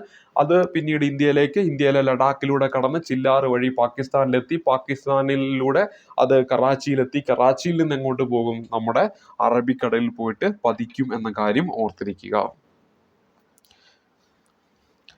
ഇനി അടുത്തതിലേക്ക് വരാം. ഈ സിന്ധുവിന്റെ ഓരോ പോഷക നദികളുമായി ബന്ധപ്പെട്ട് കുറച്ച് പോയിന്റുകൾ പരിചയപ്പെടാം. അതിൽ ആദ്യം നമ്മൾ പരിചയപ്പെടുന്നത് സിന്ധുവിന്റെ പ്രധാനപ്പെട്ട പോഷക നദികളായിട്ട് 5 പരിചയപ്പെട്ടല്ലോ. അതിലൊന്ന് ജലം നദിയാണ്. അപ്പൊ സിന്ധുവിന്റെ പ്രധാനപ്പെട്ട പോഷക നദിയായ ജലം നദിയുമായി ബന്ധപ്പെട്ട കാര്യങ്ങളിലേക്ക് വരാം. ഇത് ഉത്ഭവിക്കുന്നത് നമ്മുടെ പിർപ്പാഞ്ചർ മലനിരകളിലെ വെരിനാഗ് ഹിമാനിയിൽ നിന്നാണ്. ഇപ്പൊ ഇവിടെ നമ്മൾ പരിചയപ്പെട്ടത് പീർപ്പാഞ്ചൽ മലനിരകളിലെ വെരിനാഗ് ഹിമാനിയിൽ നിന്നാണ് എന്ത് ചെയ്യുന്നത്? ഇത് ഉത്ഭവിക്കുന്നത് എന്ന കാര്യം ഓർത്തിരിക്കുക. അപ്പൊ വെരിനാഗ് ഹിമാനി, ജലം നദി ഉത്ഭവിക്കുന്നു. അപ്പൊ ഇവിടെ നമ്മൾ പരിചയപ്പെടുന്നത് ജലം നദിയാണ്. ജലം നദി ഉത്ഭവിക്കുന്നത് പീർപ്പഞ്ചൽ മലനിരകളിലെ വെരിനാഗ് ഹിമാനിയിൽ നിന്നാണ് ഈ പറയുന്ന ജലം നദി ഉത്ഭവിക്കുന്നത്. അപ്പൊ ജലം നദി ഉത്ഭവിക്കുന്നത് പീർപ്പഞ്ചൽ മലനിരകളിലെ വെരിനാഗ് ഹിമാനിയിൽ നിന്നാണ്. അപ്പൊ പീർപ്പഞ്ചൽ മലനിരകളിലെ വെരിനാഗ് ഹിമാനിയിൽ നിന്നാണെന്ന കാര്യം ഓർക്കുക. അപ്പൊ നമ്മുടെ മനുഷ്യ ശരീരം എടുക്കുകയാണെങ്കിൽ ജലം എവിടെയാണ് പെട്ടെന്ന് നമ്മുടെ മനസ്സിലേക്ക് വരും? നമ്മുടെ നാവിൽ എന്ത് വരുന്നുണ്ട്? ഉമിനീര് വരുന്നില്ലേ? അപ്പൊ നമുക്ക് വെരിനാഗ് മാറ്റിയിട്ട് വെരിനാക്ക്, അവിടെ നിന്ന് നമുക്ക് അവിടെ ജലമുണ്ട്, നാവില് ജലമുണ്ട്, ആ ഒരു രീതിയിൽ ഒന്ന് കണക്ട് ചെയ്ത് വെച്ചാൽ മതി. ജലം വെരിനാക്ക്. അപ്പൊ എന്താണ്? നമ്മുടെ വെരിനാഗ് അവിടെ നിന്ന് കിട്ടണം. അപ്പോൾ വെരിനാഗ് ഹിമാനിയിൽ നിന്ന് ആണ് ഈ പറയുന്ന ജലം നദി ഉത്ഭവിക്കുന്നത്. ഈ വെരിനാഗ് ഹിമാനി എവിടെയാണ്? നമ്മുടെ ഈ പറയുന്ന പീർപ്പാഞ്ചൽ മലനിരയിലായിട്ടാണ് ഇത് സ്ഥിതി ചെയ്യുന്നത്. ഇനി അടുത്തത് 720 കിലോമീറ്റർ ആണ് ഇതിന്റെ നീളം പറയുന്നത്. ജസ്റ്റ് ഒന്ന് ഓർത്ത് വെച്ചാൽ മതി. ഇതിന്റെ പ്രാചീനകാല നാമം ഓർത്തിരിക്കും, അത് പരീക്ഷയ്ക്ക് ചോദിക്കുന്നതാണ്. ജലം വിതറി എന്ന് ഓർത്ത് വെച്ചാൽ മതി. ജലം വിതറി എന്ന് ഓർത്താൽ ജലം നദിയുടെ പ്രാചീന കാല നാമം വിതറി എന്നല്ലേ പറഞ്ഞത്? വിതാസ്ത, അങ്ങനെ ഓർത്തിരിക്കാൻ പറ്റും. ജലം വിതറി എന്ന് ഓർത്താൽ മതി. വിതറി, വിതാസ്ത, ആ ഒരു രീതിയിൽ നമുക്ക് കണക്ട് ചെയ്ത് വെക്കാം. ഇനി ഹൈഡാസ്പസ് യുദ്ധം നടന്ന നദീതീരം എന്ന് പറയുന്ന ഈ ജലം നദിയാണ്. പ്രസിദ്ധമായിട്ടുള്ള ഹൈഡാസ്പസ് യുദ്ധം നടന്ന നദീതീരം ചോദിക്കുകയാണെങ്കിൽ അവിടെ ഉത്തരമായിട്ട് വരേണ്ടത് ഈ പറയുന്ന ജലം നദിയുടെ തീരത്താണെന്ന കാര്യം ഓർത്തിരിക്കുക. ഈ വൂളാർ തടാകത്തിലേക്ക് ഒഴുകിയെത്തുന്ന നദി ഇന്നലെ നമ്മൾ പഠിച്ചാണ്. വൂളാർ തടാകത്തിലേക്ക് ഒഴുകിയെത്തുന്ന നദി ചോദിക്കുകയാണെങ്കിൽ ഉത്തരമായിട്ട് വരേണ്ട ഏത് തന്നെയാണ്? ജലം നദിയാണ്. അതുപോലെ തന്നെ ശ്രീനഗർ നഗരം പ്രീവിയസ് ക്വസ്റ്റ്യൻ ആണ്. ഈ പറയുന്ന ജലം നദിയുടെ തീരത്താണ്. ശ്രീനഗർ എന്ന് പറയുന്ന നഗരം സ്ഥിതി ചെയ്യുന്നത് ജലം നദിയുടെ തീരത്താണ്. ജലം നദീ തീരത്ത് സ്ഥിതി ചെയ്യുന്ന ജമ്മു കാശ്മീരിലെ പട്ടണമാണ് ശ്രീനഗർ. ശ്രീനഗർ ഈ ജലം നദിയുടെ തീരത്താണ് സ്ഥിതി ചെയ്യുന്നത്. ജലം നദി ചിനാബുമായിട്ട് ചേരുന്ന പ്രദേശമാണ് ജാങ് എന്ന് പറയുന്ന പ്രദേശം. അപ്പൊ ഈ ഒരു പ്രദേശം, പാകിസ്ഥാനിലെ ഈ ഒരു പ്രദേശത്ത് വെച്ചിട്ട് ഈ ഒരു നദി എന്തുമായിട്ട് കൂടിച്ചേരും? ചിനാബുമായിട്ട് കൂടിച്ചേരും. അപ്പൊ ജലം നദി പോയിട്ട് എങ്ങോട്ട് പോയി കൂടിച്ചേരും? ഈ പറയുന്ന ചിനാബ് നദിയിൽ പോയിട്ട് കൂടിച്ചേരും. ജാങ് എന്ന് പറയുന്ന പ്രദേശം എവിടെയാണ്? പാകിസ്ഥാനിലാണ്. അപ്പൊ നമ്മളിവിടെ പരിചയപ്പെട്ട ജാ, അത് വെച്ചിട്ട് തന്നെ കണക്ട് ചെയ്താൽ മതി. ജാങ്, അപ്പൊ നമുക്ക് കിട്ടും പാകിസ്ഥാനിലാണ്. അപ്പൊ ജലം നദി ഈ പറയുന്ന ചിനാബിലേക്ക് പോയിട്ട് കൂടിച്ചേരുകയാണ് ചെയ്യുന്നത്. ചിനാബിലേക്ക് പോയിട്ട് കൂടിച്ചേരുകയാണ് ചെയ്യുന്നത്. അതാണ് ഏത് പറയുന്ന സ്ഥലം? ജാങ് എന്ന് പറയുന്ന സ്ഥലം. അത് എവിടെയാണ്? പാകിസ്ഥാനിലാണെന്ന കാര്യം ഓർത്തിരിക്കുക. ഇനി ഉറി ജലവൈദ്യുത പദ്ധതി, ജമ്മു കാശ്മീരിലെ ഉറി ജലവൈദ്യുത പദ്ധതി എവിടെ? ഏത് നദിയിലാ? ജലം നദിയിലാ. അപ്പൊ ജലം ഊറി വരുന്നു എന്നൊക്കെ കേട്ടില്ലേ? ജലം ഊറി വരുന്നു എന്ന് കേട്ടാൽ മതി. അപ്പൊ നമുക്ക് ഉറി ജലവൈദ്യുത പദ്ധതി എവിടെന്ന് കിട്ടും? ഈ പറയുന്ന ജലം നദിയിലാണ്. അതേപോലെ തന്നെ മംഗളം ഡാം സ്ഥിതി ചെയ്യുന്നത് നമ്മുടെ ഈ പറയുന്ന ജലം നദിയിലാണ്. അപ്പൊ മംഗളം ജലം, അത് ഓർത്ത് വെക്കുക. അപ്പൊ ജലം നദിയിലാണ് മംഗലം ഡാം സ്ഥിതി ചെയ്യുന്നത്. ഉറി ജലവൈദ്യുത പദ്ധതി PSC എപ്പോഴും ചോദിക്കുന്നതാണ്. ഉറി ജലവൈദ്യുത പദ്ധതി എവിടെയാണെന്ന് ചോദിക്കും. ജമ്മു കാശ്മീർ. അത് സ്ഥിതി ചെയ്യുന്നത് ഈ പറയുന്ന ജലം നദിയിലാണെന്ന കാര്യം ഓർത്തിരിക്കുക. ഇന്ത്യക്കും പാകിസ്ഥാനും ഇടയിൽ ഒരു 140 കിലോമീറ്ററോളം അന്താരാഷ്ട്ര അതിർത്തിയായിട്ട് ഒഴുകുന്ന ഒരു നദി കൂടിയാണ് ഈ പറയുന്ന ജലം നദി എന്ന കാര്യം ഓർക്കാം. ഇന്ത്യക്കും പാകിസ്ഥാനും ഇടയിൽ 140 കിലോമീറ്ററോളം അന്താരാഷ്ട്ര അതിർത്തിയായിട്ട് ഒഴുകുന്ന നദിയാണ് ഏതെന്ന് പറയുന്നത്? ജലം നദി എന്ന കാര്യം കൂടി ഓർക്കാം. അപ്പൊ ഇന്ത്യക്കും പാകിസ്ഥാനും ഇടയിലായിട്ട് 140 കിലോമീറ്ററോളം അന്താരാഷ്ട്ര അതിർത്തിയായിട്ട് ഒഴുകുന്ന നദിയാണ് ജലം നദി എന്ന കാര്യം ജസ്റ്റ് ഒന്ന് ഓർക്കാം. അപ്പൊ ഇവിടെ നമ്മുടെ സിന്ധു നദിയുടെ പ്രധാനപ്പെട്ട പോഷക നദിയായ ജലവുമായി ബന്ധപ്പെട്ട കാര്യം പറഞ്ഞു. അത് ഉത്ഭവിക്കുന്നത് വെരിനാഗ് ഹിമാനി, പീർപ്പാഞ്ചൽ മലനിരകളിലെ വെരിനാഗ് ഹിമാനിയിൽ നിന്നാണ്. 720 കിലോമീറ്ററോളം ഒഴുകുന്നു. ജസ്റ്റ് ഒന്ന് ഓർത്തിരിക്കുക. പ്രാചീനകാല നാമം ഓർക്കണം, വിതാസ്ത എന്നാണ്. ജലം വിതറി എന്ന് ഓർത്താൽ മതി. ഹൈഡാസ്പസ് യുദ്ധം നടന്ന നദീതീരം ചോദിച്ചാൽ ജലമാണ്. അപ്പൊ ജലം നദീതീരത്താണ് ഹൈഡാസ്പസ് യുദ്ധം നടന്നതെന്ന കാര്യം ഓർക്കുക. ഇനി അടുത്തത് വൂളാർ തടാകത്തിലേക്ക് ഒഴുകിയെത്തുന്ന നദി ചോദിച്ചാൽ അത് ജലം നദിയാണ്. ശ്രീനഗർ ഇതിന്റെ തീരത്താണ്. ജലം നദി ചിനാബുമായിട്ട് ജാങ് എന്ന് പറയുന്ന സ്ഥലത്ത് വെച്ച് കൂടിച്ചേരുന്നു. അത് പാകിസ്ഥാനിലാണ്. ഇനി ഉറി ജലവൈദ്യുത പദ്ധതി മംഗളം ഡാം ഒക്കെ സ്ഥിതി ചെയ്യുന്ന ജലം നദിയിലാണ്. ഇനി ജലം ഊറി വരുന്നു എന്ന് ഓർത്ത് വെച്ചാൽ മതി എന്ന് പറഞ്ഞിരുന്നു. ഇനി ഇന്ത്യക്കും പാകിസ്ഥാനും ഇടയിൽ 140 കിലോമീറ്റർ അന്താരാഷ്ട്ര അതിർത്തിയായിട്ട് ഒഴുകുന്ന നദി ചോദിച്ചാലും ജലം നദിയാണ്. ഇനി അടുത്ത് നമ്മൾ പരിചയപ്പെടുന്നത് സിന്ധു നദിയുടെ മറ്റൊരു പോഷക നദിയാണ്. ചിനാബ് നദിയെക്കുറിച്ചാണ് നമ്മൾ പരിചയപ്പെടുന്നത്. സിന്ധുവിന്റെ ഏറ്റവും വലിയ പോഷക നദി ഏതാണെന്ന് ചോദിച്ചാൽ ചിനാബാണ്. സിന്ധുവിന്റെ ഏറ്റവും വലിയ പോഷക നദി ഏതാണ്? ചിനാബാണെന്ന കാര്യം ഓർത്തിരിക്കുക. ഏറ്റവും വലിയ പോഷക നദി ഏതാണ്? ചിനാബാണെന്ന കാര്യം ഓർത്തിരിക്കുക. ഇനി അടുത്തത് 1180 കിലോമീറ്റർ ആണ് ഇതിന്റെ നീളം പറയുന്നത്. ബാരാലാച്ചില ചുരത്തിന് സമീപത്ത് ഉത്ഭവിക്കുന്ന നദി വളരെ ഇമ്പോർട്ടൻ്റ് ആണ്. ബാരാലാച്ചില ചുരത്തിന് സമീപം ഉത്ഭവിക്കുന്ന നദി ചോദിക്കുകയാണെങ്കിൽ ഉത്തരമായിട്ട് വരേണ്ട ഏതാണ്? നമ്മുടെ ചിനാബ് നദിയാണെന്ന കാര്യം ഓർത്തിരിക്കുക. അപ്പോൾ ബാരാലാച്ച ചുരത്തിന് സമീപം ഉത്ഭവിക്കുന്ന നദിയാണ് ഈ പറയുന്ന ചിനാബ് നദി. അപ്പൊ ബാരാലാച്ച ചാച്ച ചിനാബ് അങ്ങനെ ഓർത്ത് വെച്ചാൽ മതി. ബാരാലാച്ച ചാച്ച ചിനാബ്. ആ ചാ വെച്ചിട്ട് ചിനാബുമായിട്ട് ഒന്നുകൊണ്ട് കണക്ട് ചെയ്ത് വെച്ചാൽ മതി. ഇനി ചന്ദ്രഭാഗ എന്നീ നദികൾ ചേർന്ന് രൂപം കൊള്ളുന്നതിനാൽ ചന്ദ്രഭാഗ എന്നും എന്തറിയപ്പെടുന്നുണ്ട്, ചിനാബ് നദി അറിയപ്പെടുന്നുണ്ടെന്ന കാര്യം ഓർക്കുക. ഇവിടെ ഓർത്തിരിക്കുക, ചന്ദ്രഭാഗ എന്ന് ഈ പറയുന്ന ചിനാബ് നദി അറിയപ്പെടുന്നുണ്ട്. അതിന് കാരണം എന്താണ്, ചന്ദ്ര അതേപോലെ തന്നെ ഭാഗ എന്നു പേരുള്ള 2 അരുവികളുണ്ട്. ഇത് ഹിമാചൽ പ്രദേശിലെ കിലോങ്ങിനടുത്തുള്ള താന്തിയിൽ സംഗമിച്ചിട്ടാണ് എന്ത് ഫോം ചെയ്യുന്നത്, ഈ പറയുന്ന ചിനാബ് നദി ഫോം ചെയ്യുന്നത്. അപ്പൊ ഈ 2 ചന്ദ്രഭാഗ എന്നീ 2 നദികൾ അല്ലെങ്കിൽ അരുവികൾ അതിൽ നിന്ന് രൂപം കൊള്ളുന്നതുകൊണ്ട് ഈ ചിനാബ് നദിയെ ചന്ദ്രഭാഗ എന്നും വിളിക്കുന്നുണ്ടെന്ന കാര്യം ഓർക്കുക.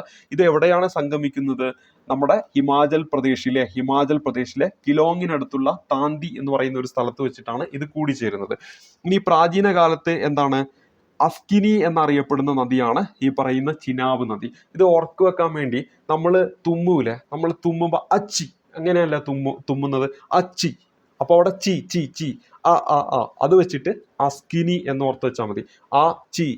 അസ്കിനി ചിനാബ്, അതിന്റെ പഴയകാല നാമമാണ് എന്ത്, അസ്കിനി എന്ന് പറയുന്നത്. ഇനി ഇതില് പ്രധാനപ്പെട്ട കുറച്ച് ജലവൈദ്യുത പദ്ധതികളുണ്ട്. അതിലൊന്നാണ് ബഗ്ലിഹാർ, സലാല്, മറ്റൊന്നാണ് ദുൽഹസ്തി. സലാല്, ബഗ്ലിഹാർ, ദുൽഹസ്തി എന്നിവ എന്താണ്, ഈ പറയുന്ന ഈ ചിനാബ് നദിയിലെ പ്രധാനപ്പെട്ട ജലവൈദ്യുത പദ്ധതിയാണ്. ഇപ്പൊ ബഗ്ലിഹാർ ജലവൈദ്യുത പദ്ധതി, അതുപോലെ സലാൽ ജലവൈദ്യുത പദ്ധതി, ദുൽഹസ്തി ജലവൈദ്യുത പദ്ധതിയൊക്കെ എവിടെയാണ്, ഈ പറയുന്ന ചിനാബ് നദിയിലാണെന്ന കാര്യം ഓർക്കാം. ബഗ്ലിഹാർ, പിന്നെ ദുൽഹസ്തി, സലാല്, ദുൽഹസ്തി, ബഗ്ലിഹാർ എന്നിവ എന്താണ്, ചിനാബ് നദിയിലെ പ്രധാനപ്പെട്ട ജലവൈദ്യുത പദ്ധതികളാണെന്ന കാര്യം ഓർക്കുക. അപ്പൊ സിന്ധുവിന്റെ മറ്റൊരു പോഷക നദി നമ്മൾ പരിചയപ്പെട്ടു, ചിനാബ്. സിന്ധുവിന്റെ ഏറ്റവും വലിയ പോഷക നദിയാണ്, ഓർത്തിരിക്കുക. സിന്ധുവിന്റെ ഏറ്റവും വലിയ പോഷക നദിയാണ് ചിനാബ് എന്ന കാര്യം ഓർത്തിരിക്കുക. അതുപോലെ തന്നെ ബാരാലാച്ച ചുരത്തിന് സമീപത്താണ് ഇത് ഉത്ഭവിക്കുന്നത്. ചന്ദ്രഭാഗ എന്നീ നദികൾ ചേർന്ന് രൂപം കൊള്ളുന്നു, അതുകൊണ്ട് ഇതിനെ ചന്ദ്രഭാഗ എന്ന് വിളിക്കുന്നുണ്ട്. അതേപോലെ തന്നെ പ്രാചീനകാല നാമം അസ്കിനി എന്നാണ്. ഇതില് 3 പ്രധാന ജലവൈദ്യുത പദ്ധതികൾ സ്ഥിതി ചെയ്യുന്നുണ്ട്. ബഗ്ലിഹാർ, അതുപോലെ തന്നെ സലാല്, ദുൽഹസ്തി എന്നീ പേരുകളൊന്ന് ഓർക്കുക. എന്തെല്ലാമാണ്, ബഗ്ലിഹാർ, സലാല്, ദുൽഹസ്തി എന്നീ പേരുകൾ ഓർത്തിരിക്കുക. ഇനി അടുത്തതായിട്ട് നമ്മൾ പരിചയപ്പെടുന്നത് ഈ പറഞ്ഞ ബഗ്ലിഹാറും അതുപോലെ തന്നെ ദുൽഹസ്തിയും അതൊക്കെ സ്ഥിതി ചെയ്യുന്നത് ജമ്മു കാശ്മീരിലാണ്. ആ പറഞ്ഞ 2 ജലവൈദ്യുത പദ്ധതികൾ സ്ഥിതി ചെയ്യുന്നത് ജമ്മു കാശ്മീരിലാണെന്ന കാര്യം ഒന്ന് ഓർക്കണം. ഇനി നമ്മൾ പരിചയപ്പെടുന്ന അടുത്ത പോഷക നദിയാണ് രവി നദിയാണ്. രവി നദി റോക്താങ് ചുരത്തിന് പടിഞ്ഞാറായി ചമ്പ താഴ്വരയിലൂടെ ഒഴുകുന്ന നദിയാണ് ഈ പറയുന്ന രവി നദി എന്ന കാര്യം ഓർത്തിരിക്കുക.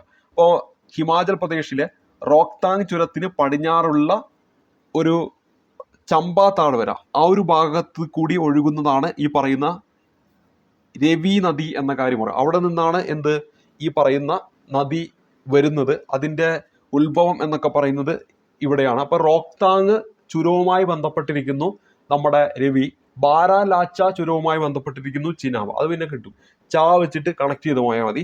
ഇവിടെ റോക്താങ് ചുരമാണ്, റോക്താങ് ചുരം അതാണ് രവി നദിയുമായി ബന്ധപ്പെട്ടിരിക്കുന്നത്. ഇനി രവി ചിനാബുമായി ചേരുന്നത് എവിടെ വെച്ചിട്ടാണ്, പാകിസ്ഥാനിലെ സരായി സിന്ധു എന്ന് പറയുന്ന സ്ഥലത്ത് വെച്ചിട്ടാണ്. പാകിസ്ഥാനിലെ സരായി സിന്ധു എന്ന് പറയുന്ന സ്ഥലത്ത് വെച്ചിട്ട് ഇതെന്താണ്, ചിനാബ് നദിയുമായിട്ട് കൂടിച്ചേരും. അപ്പൊ തൊട്ടു മുമ്പ് നമ്മൾ പരിചയപ്പെട്ടു ജലം നദി, ജാങ് എന്ന് പറയുന്ന സ്ഥലത്ത് വെച്ച്, ജലം നദി ജാങ് എന്ന് പറയുന്ന സ്ഥലത്ത് വെച്ചിട്ട് എന്തുമായിട്ട് കൂടിച്ചേരുന്നുണ്ട്, നമ്മുടെ ഈ പറയുന്ന ചിനാബ് നദിയുമായിട്ട് കൂടിച്ചേരുന്നുണ്ട്. അതേപോലെ ഇപ്പോൾ രവി നദി എവിടെ പോയി കൂടിച്ചേരുകയാണ്, ചിനാബ് നദിയിൽ പോയിട്ട് കൂടിച്ചേരുകയാണ്. എവിടെ വെച്ചിട്ടാണ്, നമ്മൾ പറഞ്ഞു സരായി സിന്ധു എന്ന് പറയുന്ന പാകിസ്ഥാനിലെ പ്രദേശത്ത് വെച്ചിട്ട്. ഇനി രവി നദി 725 കിലോമീറ്റർ ആണ് ഇതിന്റെ നീളം എന്ന് പറയുന്നത്. രവി തീരത്താണ് പാകിസ്ഥാനിലെ പ്രധാനപ്പെട്ട നഗരമായ ലാഹോർ സ്ഥിതി ചെയ്യുന്നത്. ലാഹോർ സ്ഥിതി ചെയ്യുന്നത് എവിടെയാണ്, രവി നദിയുടെ തീരത്താണ്. ഇനി രവി ഒരു പുരുഷനാണ് ഓർത്ത് വെച്ചാൽ അതിന്റെ പ്രാചീനകാല നാമം കിട്ടും, പരുഷ്ണി എന്ന് കിട്ടും. അപ്പൊ രവി എന്താണ്, ഒരു പുരുഷനാണെന്ന് ഓർത്ത് വെച്ചാൽ പരുഷ്ണി എന്ന് കിട്ടും.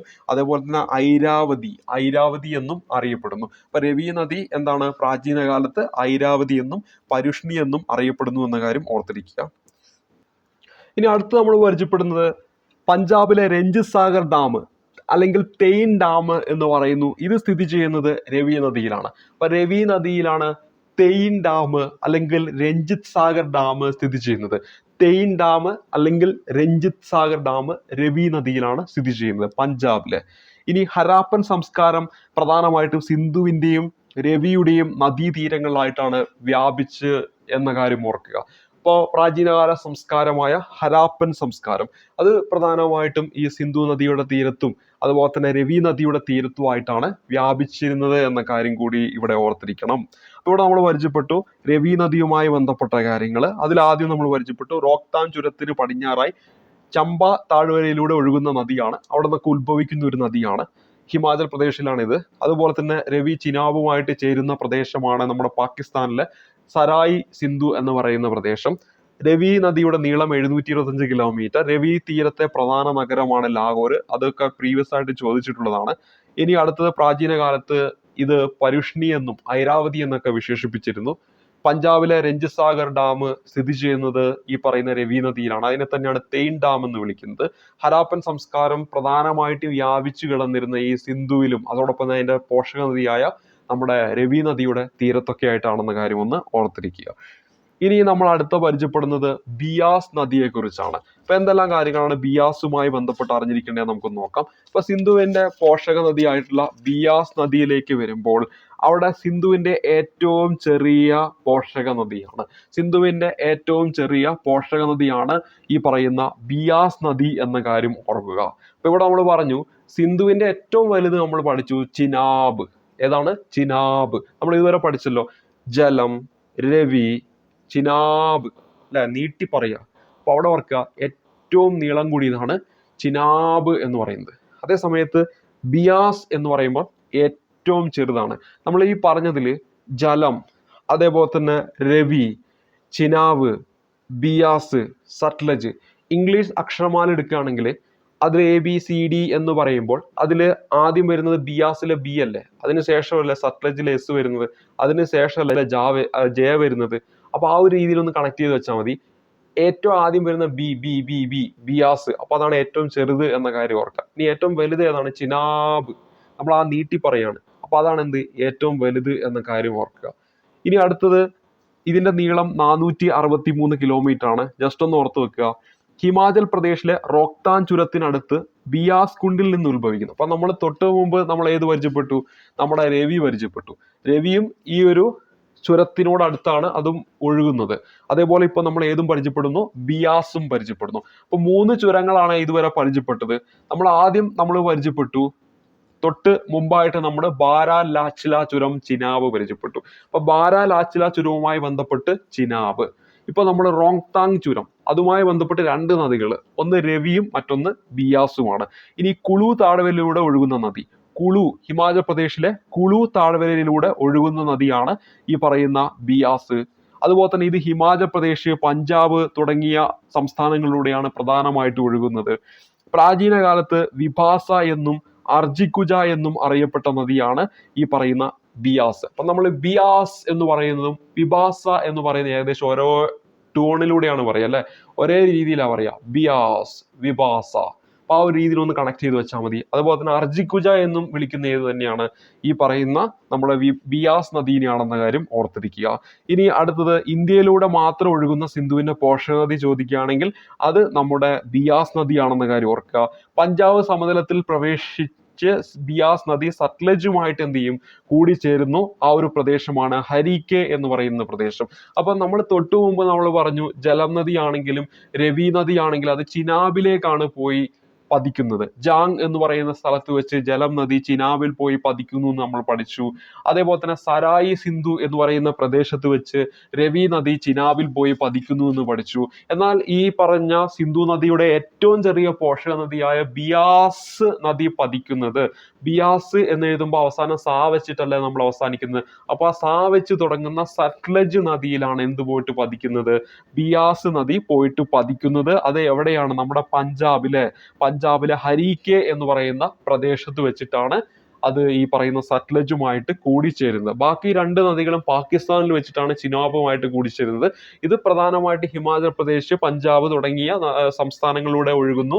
ആ പഞ്ചാബിലെ ഹരിക്കെ എന്ന് പറയുന്ന പ്രദേശത്ത് വെച്ചിട്ട് ഏതുമായിട്ട് കൂടിച്ചേരുന്നു? സത്ലജുമായിട്ട് കൂടിച്ചേരുന്നു.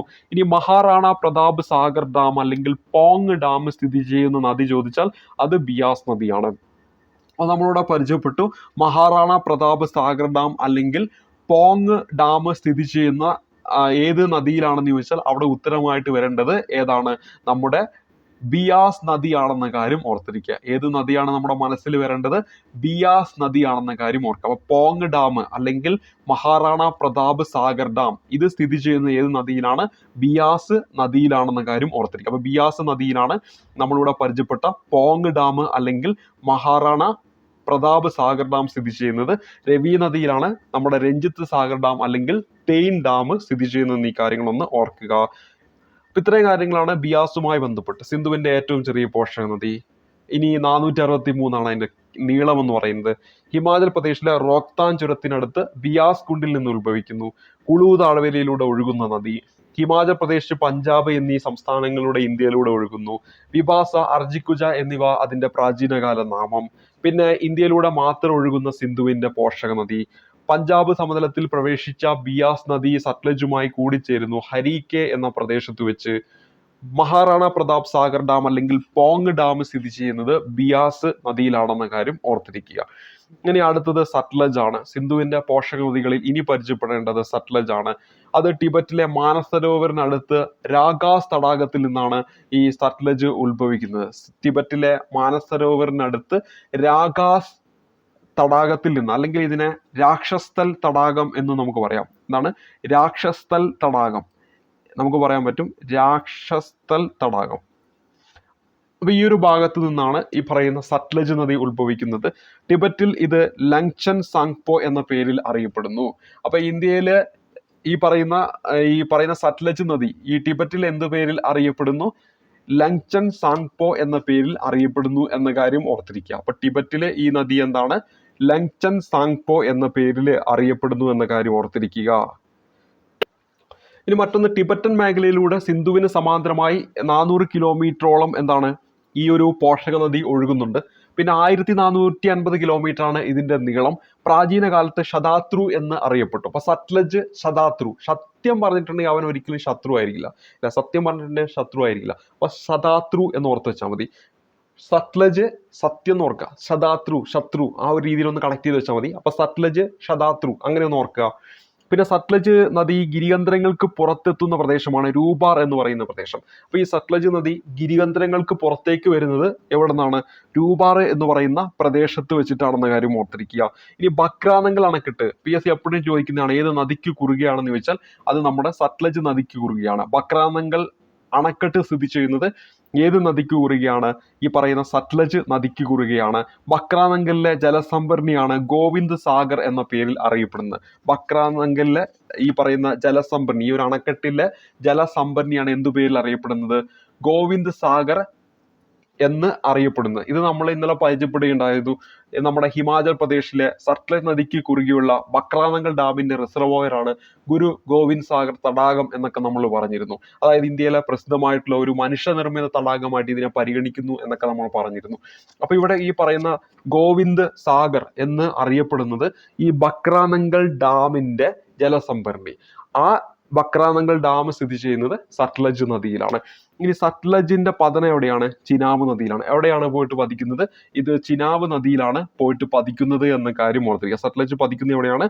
ചിനാബ് നദിയിലാണെന്ന കാര്യം ഓർത്തിരിക്കുക. അപ്പൊ നമ്മൾ തൊട്ട് മുമ്പ് പരിചയപ്പെട്ട ഈ ചിനാബ് നദിയിൽ പതിക്കുന്നു ജലം നദി, അതുപോലെ തന്നെ രവി നദി, അതേപോലെ തന്നെ ഇപ്പോൾ സത്ലജ് എന്നാണ് ചിനാബിൽ പോയി പതിക്കും. പക്ഷെ ബിയാസ് എവിടെ പോയി പതിക്കും? സത്ലജിൽ പോയി പതിക്കും. എവിടെ വെച്ചിട്ടാ ബിയാസ് സത്ലജി പതിക്കുന്നത്? പഞ്ചാബിലെ ഹരിക്കെ എന്ന് പറയുന്ന പ്രദേശത്ത് വെച്ച്. ഇനി സത്ലജ് നദി നമ്മുടെ ഇന്ത്യയിലെ ഹിമാചൽ പ്രദേശിലൂടെയും പഞ്ചാബിലൂടെയും ഒഴുകുന്നുണ്ട്. ഇനി സത്ലജ് നദിയുടെ മറ്റൊരു പ്രത്യേകത എന്ന് പറയുന്നത് നമ്മുടെ ഇന്ത്യയിലൂടെ ഒഴുകുന്ന സിന്ധുവിന്റെ ഏറ്റവും നീളം കൂടിയ പോർഷൻ. അപ്പൊ ഇന്ത്യയിലൂടെയുള്ള ഒഴുക്കിന്റെ അടിസ്ഥാനത്തിൽ പറയുകയാണെങ്കിൽ ഇന്ത്യയിലൂടെ ഒഴുകുന്ന സിന്ധുവിന്റെ ഏറ്റവും നീളം കൂടിയ പോഷക നദിയാണ് ഈ പറയുന്ന സത്ലജ് നദി എന്ന് പറയുന്നുണ്ട്. അപ്പൊ ഇന്ത്യയിലൂടെ ഒഴുകുന്ന ആ ഒരു നീളം വെച്ച് കണക്കാക്കുമ്പോൾ ഇന്ത്യയിലൂടെ ഒഴുകുന്ന സിന്ധുവിന്റെ ഏറ്റവും നീളം കൂടിയ പോഷക നദി എന്ന് പറയുന്നത് ഈ സത്ലജ് നദിയാണ്. എന്നാൽ സിന്ധുവിന്റെ ഏറ്റവും നീളം കൂടിയ പോഷക നദി എന്ന് ചോദിച്ചാൽ അത് ചിനാബാണ്. ഏറ്റവും നീളം കൂടിയത് ചോദിച്ചാൽ അത് ചിനാബാണ്. ഇന്ത്യയിലൂടെ എന്ന് എടുത്തു പറഞ്ഞാൽ അതേതാണ്? നമ്മുടെ സത്ലജ് ആണ്. ഏറ്റവും ചെറുത് ചോദിക്കുകയാണെങ്കിൽ അത് ബിയാസ് ആണെന്ന കാര്യം ഓർത്തിരിക്കുക. ഇനി അടുത്തത് സിന്ധു നദീജല കരാറാണ്. അപ്പോൾ ഇവിടെ സിന്ധു നദിയുമായി ബന്ധപ്പെട്ട് ഇനി പഠിക്കേണ്ടത് ഇത് ഇന്ത്യയും പാകിസ്ഥാനുമാണ് ഒപ്പിട്ടതെന്ന് നമുക്കറിയാം. 1960 സെപ്റ്റംബർ 19 ഇത് ഒപ്പിടുന്നത്. 1960 സെപ്റ്റംബർ മാസം 19 ഈ പറയുന്ന സിന്ധു നദീജല കരാർ ഒപ്പിടുന്ന കാര്യം ഓർക്കുക. അപ്പോൾ എന്താണ് ആ ഡേറ്റ് വളരെ ഇമ്പോർട്ടൻ്റ് ആണ്. 1960 സെപ്റ്റംബർ 19. ഇത് ആരൊക്കെയാണ് ഒപ്പുവെക്കുന്നത്? നമ്മുടെ ഇന്ത്യൻ പ്രധാനമന്ത്രിയായ ജവഹർലാൽ നെഹ്റുവും പാകിസ്ഥാൻ മുൻ പ്രസിഡന്റ് ആയിട്ടുള്ള മുഹമ്മദ് അയൂബ് ഖാനും തമ്മിലാണ് ഒപ്പുവെക്കുന്നത്. ഇതിന് മധ്യസ്ഥത വഹിച്ചത് ആരാന്നൊക്കെ ചോദിക്കാറുണ്ട്. ലോകബാങ്ക് ആണ് ഈ ഒരു കരാർ ഒപ്പിടുന്ന സമയത്ത് മധ്യസ്ഥത വഹിച്ചത്. ഈ ഒരു കരാർ പ്രകാരം സിന്ധു, അതുപോലെ തന്നെ ജലം, ചിനാബ് തുടങ്ങിയ നദിയിലെ ജലം അവകാശമുള്ളത് പാകിസ്ഥാനാണ്. എന്നാൽ നമ്മുടെ ഇന്ത്യക്ക് രവി, ബിയാസ്, സത്ലജ് ഇത്രയും നദികളുടെ ജലമാണ് ഇന്ത്യക്ക് അവകാശമുള്ളതായിട്ട് പറയുന്നത്. കരാർ വ്യവസ്ഥകൾക്ക് അതീതമായി ജലം നദിയുടെ പോഷക നദിയിൽ ഇന്ത്യ നിർമ്മിച്ചു എന്നാരോപിക്കപ്പെടുന്ന ഒരു ജലവൈദ്യുത പദ്ധതിയുണ്ട്. അതാണ് കിഷൻ ഗംഗ പ്രൊജക്ട് എന്ന കാര്യം കൂടി ഓർക്കുക. ഇപ്പോൾ ഇവിടെ നമ്മൾ പരിചയപ്പെട്ടത് എന്തെല്ലാമാണ്? ഇവിടെ നമ്മൾ പരിചയപ്പെട്ടിരിക്കുന്നത് സിന്ധു നദീജല കരാറിനെ കുറിച്ചാണ്. ഇന്ത്യയും പാകിസ്ഥാനും തമ്മിൽ ഒപ്പിടുന്നു. 1960 സെപ്റ്റംബർ 19 ഒപ്പിടുന്നു. അതേപോലെ തന്നെ ജവഹർലാൽ നെഹ്റുവും മുഹമ്മദ് അയൂബ് ഖാൻ, പാകിസ്ഥാന്റെ മുൻ പ്രസിഡന്റ് ആണ്, ഒപ്പിടുന്നത്. മധ്യസ്ഥത വഹിക്കുന്നത് ലോകബാങ്ക് ആണ്. അതേപോലെ തന്നെ കരാർ പ്രകാരം സിന്ധു, ജലം, ചിനാബ്, സിന്ധു, ജലം, ചിനാബ് ഇത്രയും നദികൾ ആർക്കാണ്? പാകിസ്ഥാനാണ്. അതേസമയത്ത് ഇന്ത്യയിലേക്ക് വരുമ്പോൾ രവി, ബിയാസ്, അതേപോലെ സത്ലജ്, രവി, ബിയാസ്, സത്ലജ്, രവി, ബിയാസ്, സത്ലജ് ഇത്രയും നദികളുടെ ജലം എന്ന് പറയുന്നത് ഇന്ത്യക്ക് അവകാശപ്പെട്ടതായിട്ട് പറയുന്നു. എന്നാൽ ഈ പറയുന്ന കരാർ വ്യവസ്ഥകൾക്ക് അതീതമായിട്ട് ജലം നദിയുടെ പോഷക നദിയിൽ ഇന്ത്യ നിർമ്മിച്ചു എന്നാരോപിക്കപ്പെട്ട ഒരു ജലവൈദ്യുത പദ്ധതിയാണ് ഏതെന്ന് പറയുന്നത് കിഷൻ ഗംഗ എന്ന് പറയുന്നത്. കിഷൻ ഗംഗ എന്ന് പറയുന്നത്. അപ്പൊ ഇത്രയും കാര്യങ്ങളാണ് ഇന്നത്തെ ക്ലാസ്സിൽ ഉൾക്കൊള്ളിച്ചിരിക്കുന്നത്. അപ്പൊ സിന്ധു നദിയുമായി ബന്ധപ്പെട്ട എല്ലാ ഫാക്റ്റുകളും നമ്മൾ പറഞ്ഞു കഴിഞ്ഞു. ഇനി നമ്മൾ അടുത്ത ഗംഗ, ബ്രഹ്മപുത്ര ഈ രണ്ട് നദികളുമായി ബന്ധപ്പെട്ട കാര്യങ്ങൾ പഠിക്കുക വഴി ഹിമാലയ നദികൾ എന്ന് പറയുന്ന ടോപ്പിക്ക് നമുക്ക് പഠിച്ചു തീർക്കാൻ പറ്റും. അപ്പൊ ഇന്നത്തെ ഈ ഒരു വീഡിയോ ക്ലാസ്സിൽ പറഞ്ഞ കാര്യങ്ങളൊക്കെ ഗുണപ്രദമായിരിക്കും എന്ന് വിശ്വസിക്കുന്നു. അപ്പോൾ അടുത്തൊരു ക്ലാസ്സിൽ ഇതിന്റെ തുടർച്ചയായിട്ട് ബാക്കി നദികളുമായി ബന്ധപ്പെട്ട കാര്യങ്ങളിലേക്ക് നമുക്ക് പ്രവേശിക്കാം. അങ്ങനെ ഓരോ ചോദ്യങ്ങളും ആ ചോദ്യങ്ങളുമായി ബന്ധപ്പെട്ട് കണക്ട് ആയിട്ടുള്ള ടോപ്പിക്കുകൾ പഠിച്ചാണ് നമ്മൾ പോകുന്നത്. അതുവഴി നമുക്ക് ഈ പറയുന്ന ടോപ്പിക്കുകളൊക്കെ തീർക്കാനും സാധിക്കും. PSCക്ക് ചോദിക്കുന്ന പ്രധാനപ്പെട്ട ടോപ്പിക്കുകളൊക്കെ നമുക്ക് തീർക്കാനും സാധിക്കും. അപ്പോൾ അടുത്ത ക്ലാസ് കാണുക. അടുത്ത ക്ലാസ്സിൽ ഇതിന്റെ ബാക്കി നമ്മൾ പഠിക്കും. അപ്പോൾ ഈ ക്ലാസ് ഇഷ്ടപ്പെട്ടിട്ടുണ്ടാവുമെന്ന് വിചാരിക്കും. വീണ്ടും ഒന്നും കൂടെ കാണുക. അപ്പോൾ നല്ലോണം ഈ ക്ലാസ് നിങ്ങൾക്ക് മനസ്സിലാവുന്നതായിരിക്കും. അപ്പോൾ അടുത്തൊരു ക്ലാസ് കാണുമ്പോഴേക്കും നന്ദി, നമസ്കാരം.